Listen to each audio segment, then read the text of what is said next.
Hey, hello, thanks for coming back or coming for the first time to hang out with me. Today is going to be a little different than usual for me in that this is going to be a rant. It's just going to be a rant. I finally finished the movie version of Artemis Fowl that Disney Plus put out. I started it when it first came out and was like, I cannot deal with this right now. And so I finally decided to finish it because I guess I hate myself. I don't know. I wanted to be able to talk about it though, because there's a lot at play and I know I'm super late to the conversation. I'm not pretending like I'm going to be adding anything like revolutionary, but I think it's still a piece of media worth talking about and it's going to help me get my feelings out. So here we are. Hopefully it'll help you get some feelings out too, because if you were an Artemis Fowl fan, I'm sure you still have feelings about this movie if you watched it or even attempted to watch it. So the first thought I had was I waited 19 years of my human life for this. Now granted, I wasn't just in a state of actively waiting for this to come out, but the original Artemis Fowl book was published in April of 2001, I think. So I would have been 10 years old. And I have that book. I think the first 2 or 3, and I read, I followed this series and I was right in the target demographic for when it came out. And this just kind of took a big poo all over that, didn't it? I think I audibly said, Mulch Diggums would never. Mulch Diggums would never while watching the movie. And that was the first instinct. And part of that too is it's just so sloppy. It's just so sloppy to have like Mulch Diggums as a narrator. And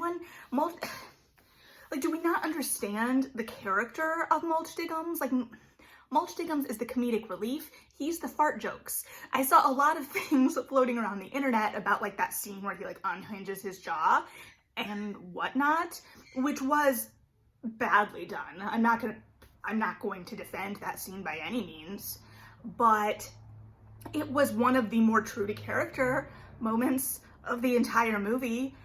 And somehow it still managed to mess up fart jokes. Like it fumbled a fart joke. And that's where I was just kind of like, why? Yeah, okay, so I have a whole slew of problems with this. One is the narrative structure of like this Mulch Diggums is telling us this story. It's so inactive. In the books, the first book is a heist book, and this is the movie is a combination, or supposedly a combination, of Artemis Fowl and Arctic Incident. Because, and I can understand that, like the first book is just that kind of heist, and translating just that one story to the screen may not have given them enough to play with. I will give them that. But the way they did it was so bad that it was 20 minutes before we got any Faye, and it was like 40 minutes that I clocked of like, I don't even know what Artemis is doing right now. Also, our first introduction to Artemis, he is not in a suit, which I had a problem with. And I think this movie seems to be turning Artemis into a criminal mastermind, when the whole appeal of the books for me as a young reader was that Artemis Fowl was already a criminal mastermind. So the arc of the movie seems to be taking this like lonely smart kid and turning him into a criminal mastermind, and supposedly, I don't know, I think there was a likability thing that they were worried about, that must have been. But in the books, he's an anti-hero. And probably the first anti-hero that I really experienced as a reader. And it takes him from kind of that cold, calculating criminal mastermind and starts to introduce emotions into him. And I think that this is really great on a couple of levels. In that, one, as a kid, it was so engaging and exciting to see another kid outsmarting adults. Like he was operating in his own world. He was smarter than the adults. They didn't really even know what was going on with him. It was this own separate thing. And that was just so appealing that like kids could have this whole secret life where they are powerful and pull one over. It was just, that is appealing. And then like from a childhood development standpoint, granted I have no degrees in childhood development, know very little, but it's interestingly grounded in that as well. And that you're kind of moving this character out of this more self-centered mindset that we do see in children as he kind of encounters or learns how his actions are impacting those around him. Because in the books, he is a 12-year-old criminal mastermind. I did my reread of the books in 2019 when we were originally supposed to get the movie, so it's been a hot second. But the fact that the books start out very actively, like we start out with like a heist, and here, again, we don't get Artemis in a suit right away, and it's just so inactive. There's just so little going on. We get that whole sequence with the troll that just felt like time filler because it didn't feel like it moved the plot anywhere. It wasn't visually entertaining or gaggy enough to be like, I didn't feel like it was like slapstick for kids. I just don't understand. And so I was just baffled by how bad I found the writing of this. Here's the deal. Okay, so Kenneth Branagh, I don't know. I was like, sure, I'm betrayed by Kenneth Branagh. That doesn't surprise me. But one of the screenwriters associated with this is Conor McPherson, who is a really renowned Irish playwright. And it has been a second since I read any of his works, but one, I studied at least one of his works in college, and I've read other stuff. And the thing that has always appealed to me about his work is that it lives in that kind of in-between of what is real and what isn't. His works are haunted and haunting. And this story provided the perfect vehicle, in my opinion, to translate that for younger audiences. And it's been a second since I read and studied Shining City, but that play, to my memory and recollection, one dealt with like a ghost and whether or not a ghost was real, and grief.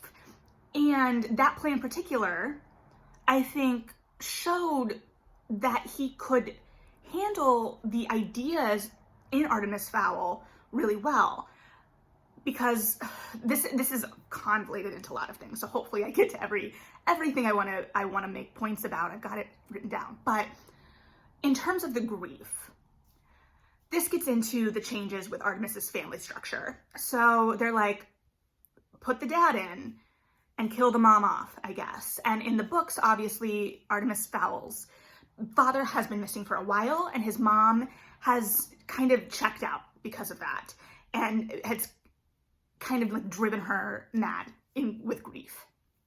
And there's a complexity to that, I think, that could be explored further in this day and age, sure.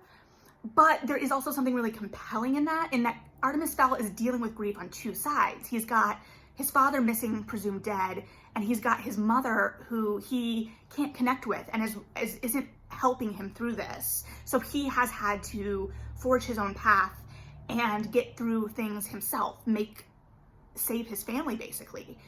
And I think a lot of young readers also can understand that. And the grief and madness on the Fae side is the Fae have kind of been associated with causing madness, right? And this was and is an introduction to the Fae in a way that I had never encountered them before. If I kind of trace my reading life, I can see the line, from Artemis Fowl to like Holly Black and Melissa Marr when I was a teen, which feeds into kind of Holly Black is still active, but the Holly Black of today and the Sarah J. Maas. So you can see how this conception of fairies and the Fae have played out. I want to say in young adult literature, but there's also like the Karen Marie Monings. There's just lots, and this particular version of the Fae. So there's layers, and he winks at, both what we know, what a young reader would know going in. We've got Lep Recon, which is that balance of humor that is so good in the books. You've got like these winks to kids where they can feel like they've caught something, right? Like, oh, look at that thing that I get. That's a joke I get. Balanced with like the fart jokes, which kids love fart jokes. I'm not going to pretend kids don't love fart jokes. So that warmth and depth was taken out on both the humor and the actual character depth. I just don't get it.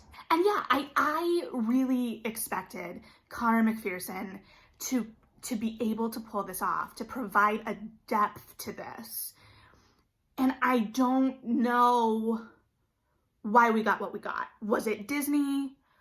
What was it? Like, why is this our product? And they also really leaned into the Irish thing. Like,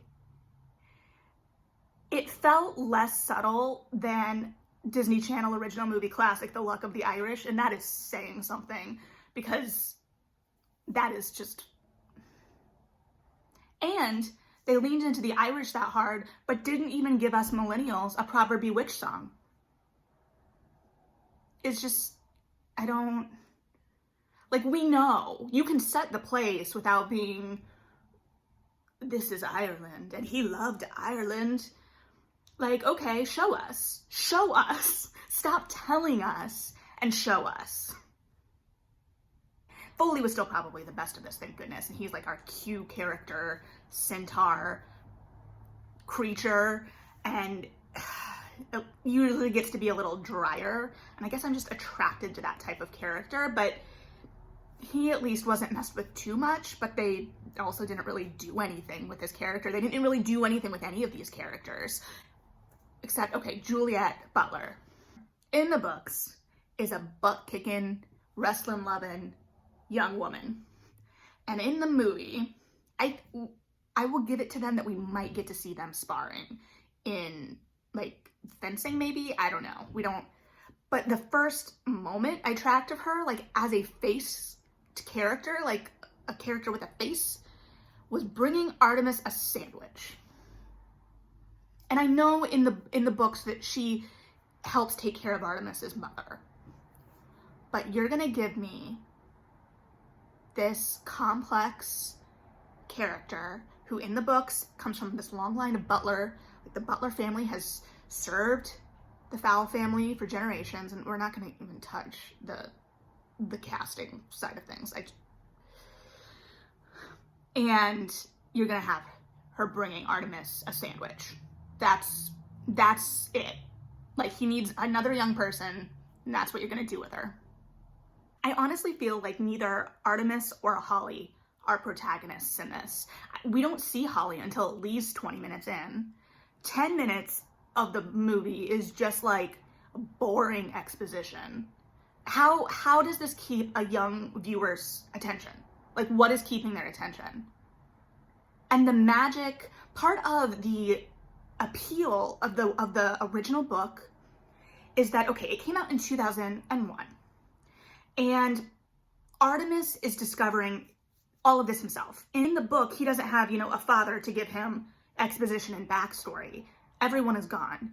He is on the internet, in the early days of the internet, discovering this whole new world. And that was appealing too. It was like, okay, there's this world just out of reach that we might be able to discover. Maybe we could come across something like this. So he's much more active in the searching, and he is putting all of these things in play, and he's decoding the book. Also, okay, the Oculus, what a dumb thing. Like, it sounds meaningless. It's not rooted in anything. The stakes aren't there. At least in the book, the stakes weren't super, super high, but they were reasonable. They made sense. Artemis wanted that payout, and then he's kind of set up as an antagonist against the Fae, and then that changes over the course of the series. Like, there's a dynamic there. And here, there's what? The Oculus was dumb, and then, like, we get Opal, but she looks and sounds like a Jawa. And why? Because we know her name in the movie, And it's not like we're revealing anything about her character. Like, there isn't some big reveal moment. So why does she look and sound like a Jawa? Unless you just don't want to do makeup for a character, I guess. Unless they were setting up something that's never going to happen because this was so bad.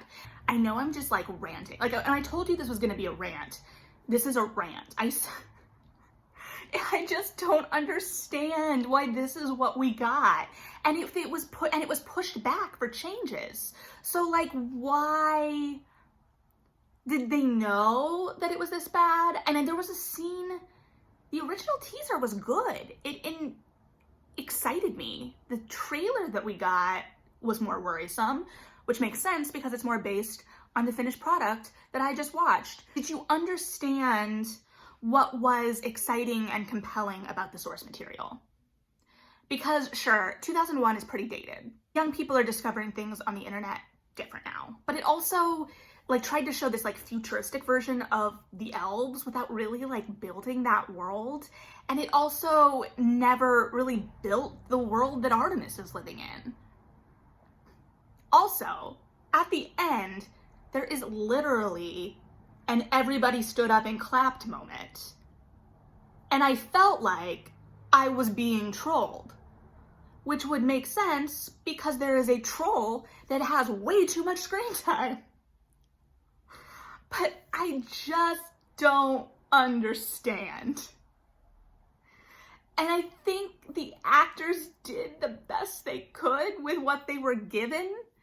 When Josh Gad had moments to play and really beat Mulch Diggums, he was all in, and I will give him credit for being all in. And Judi Dench is Judi Dench. And now the last two movies I have seen Judi Dench in are Artemis Fowl and Cats. That's where we are. And I will give her credit till the end of time for taking, you know, fun roles and just like enjoying herself. But they wasted Judi Dench. The choice to make Rue a woman, especially when in the books one of the main conflicts is Holly being one of the first female officers, I don't know the proper term at this moment. So that's one of the main conflicts in the books. So it was a very specific choice to change her, or to change Root into a woman. And I was like, cool, I'm all here for it. It's Judi Dench. Like, let's see what they're doing here. And they completely wasted the entire opportunity. Like, we're not stupid. You still need to give the character something to do. And the beats were just off. Like, oh, Artemis and Holly are friends now. No, they're not. It takes books to develop that. Them having one conversation that's completely contrived and makes no sense about their fathers doesn't a friendship make. I just don't know what to do with this movie. I am very disappointed. Maybe I'm reacting too strongly, but this series was very important to me as a child. And after 19 years, you're like, that's not gonna get made, and that's fine. But it did, and it's not. And I also think it's important, because I mean, I've been talking about things like Bridgerton and To All the Boys I've Loved Before. We've got Grishaverse on the horizon. So these really exciting properties built around books and series that I've loved. But it's also important to remember that I come from a generation that experienced Aragon in theaters. I know betrayal, and this is betrayal. Side note, I bought Aragon in college from the $5 bin because I was like, surely, I was imagining how bad that movie was. I was not. Yeah, okay, so at the end of the day, I guess to kind of wrap up, I think that there was a lot of things wrong with this movie, obviously, but I think it really boils down to the structure of it and the characterizations. Who is Artemis at the beginning? Who is he at the end? Why is it flip-flopped? And I think they are wanting us to perceive Artemis as a hero in a way that I don't think plays out. I don't know that he's not a hero. I just don't have any feelings for him one way or the other. And he was so snappy and smart in the books. I enjoyed seeing him maneuver and outmaneuver adults and outmaneuver fae who are known for their trickery. And instead we got this uninspired, lackluster, embarrassing movie. Okay, I'm gonna stop yelling about this. I'm sorry. But yeah, if you've watched this movie, even like 5 minutes of it, because if you didn't finish it, I have a zero judgment. I'm regretting some of my life choices. Let me know if like what your thoughts were, if they align in terms of like what you think was the problem, and maybe you didn't think there was a problem. I don't know. But yeah, this was not magical for me. And I wish it was. And now, like, I don't know if we'll get a redo, if ever. I don't know. Okay, I'm gonna stop. I'm gonna stop because there's nowhere good to go from here. All right. Have a good one. Read something good. And bye.